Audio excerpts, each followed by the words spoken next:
hainleri bastırmak için kahraman سعادەی شەوی 15 تەمووزی ساڵی 2016 یەکەم هەنگاوی دوایین کودەتای سەربازی ژمارێک لە ژەنەڕاڵەکانی سوپا لە سەرۆکاتی ئەرکانی سوپاوە لە ئەنکەرە دەستی پێکردو.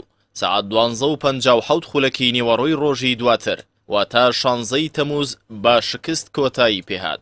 ئێستا کە 2 ساڵ بە سەرەم ڕووداوە مێژوویەدا تێپەڕ دەبێت کە پاڵەوانەکەی خودی گەلی تورکیا بوو لەبەرەوەی وەڵام دەرەوەی کودەتاکە نەبوون.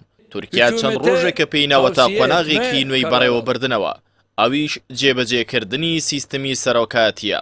تورکیا لە مێژووی نزیک بە 100 لە ڕژێمی ئەڵمانیەت و پارتە ئەڵمانی و چەپگەرەکاندا 4 جار کودەتا و جارێکیش هەوڵی کودەتا تیایدا ڕوویداوە. یەکەم کودەتا لە 27 ئایاری ساڵی 1960 با سەریەکەم حکوومەتی مەدەنی و کراوەدا ڕوویدا کاتێک عەدنان مەندەریس لە پارتی گەلی کۆماری کەمال ئەتاتورک ئەهاتە دەرەوە و پارتی دیموکراتی دروست کرد و توانی پۆستەکانی سەرۆکۆمار و سەرۆکوەزیران بباتەوە و حەزبی گەلی کۆماری لە دەسەڵات دوور بخاتەوە.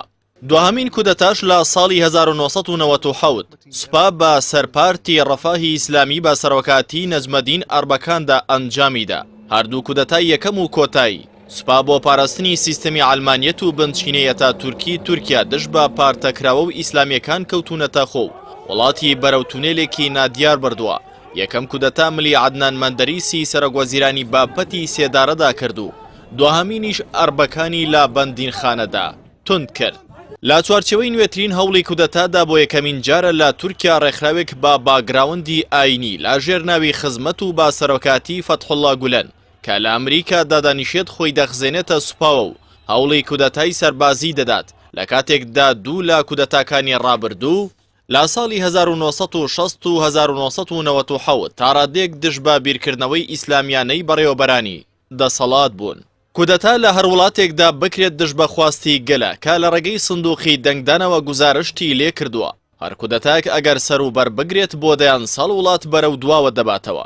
دیارترین کودەتاکانی تورکیا کە زیانی گەورەی با تورکیا گەیان کودەتاکەی ژەنەڕاڵی سوپا کەنعان ئیفرین بوو.